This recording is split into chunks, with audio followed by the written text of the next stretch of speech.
Hello and welcome to part 13. We'll be continuing our assault on Neo Arcadia, but instead of taking the trans server back to the area we are at before, we'll instead be talking to CL and taking our mission the old-fashioned way. This is the second area of Neo Arcadia we'll be visiting, the Neo Arcadia Tower. It consists of a long elevator ride up this very, very slow cylindrical floating elevator, while dodging enemy bullets and killing the enemies as you run into them.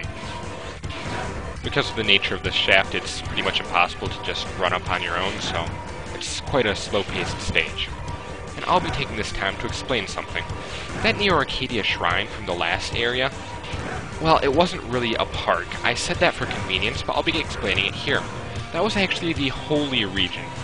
It's a completely sterile area, kept off-limits to normal Neo Arcadia citizens, and it's filled with a bunch of Mudos Reploids guarding this place.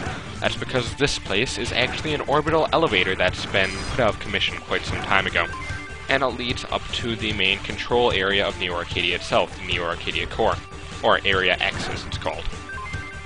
Now, there are theories that this is the Jakob elevator repurposed from Megaman X8 that you may remember if you've ever played that game, but that's never actually been confirmed as canonical fact, so take that with a grain of salt.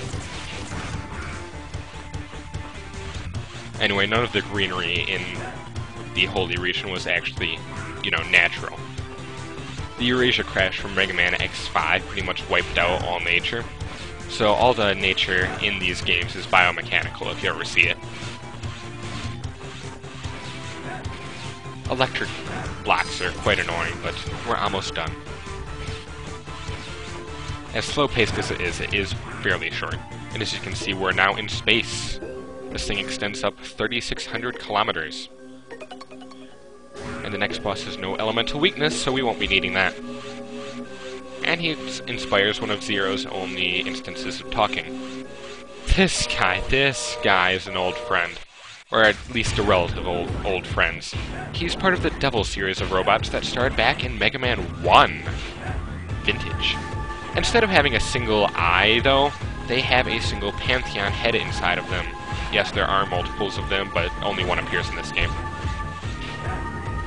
His body is gelatinous, like most Devil series robots, and he splits it up to attack you. He'll bounce around, just shoots parts of himself at you, he'll turn into a slug and go toward you. That was his EX skill. Nightmare Blow, I believe it's called. And just overall, he's pretty dang hard to dodge, and he hits really hard if he does hit you. Of course, that won't be happening. Strange device in the background, but let's go on and see what's in store for us. CL! What are you doing here? Well, let's talk to her and find out.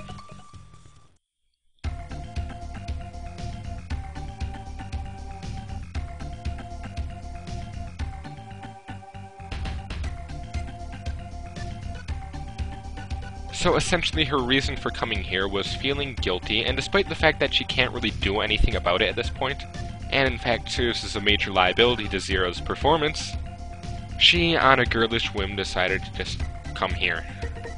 Somehow, even though we hadn't activated the trans server or anything. And she was literally one door over from a monster that could have easily killed her. Well, the door you saw to the right there leads to the final area of the game. Ain't that something? But of course, before we get to that, one last bit of Resistance-based dialogue is in order. Or rather, two. This one's taking place before the tower mission, but after the shrine mission. And the one that will come right after this contains the dialogue that comes right after the mission we just completed, and is thus the last in the game. No one actually says anything of major importance in this, other than being all depressed and thinking they're gonna die. And, there's no one new at this point. So I'll be cutting out here. Thanks for watching, see you later, and hope you'll join me for the last of the main parts.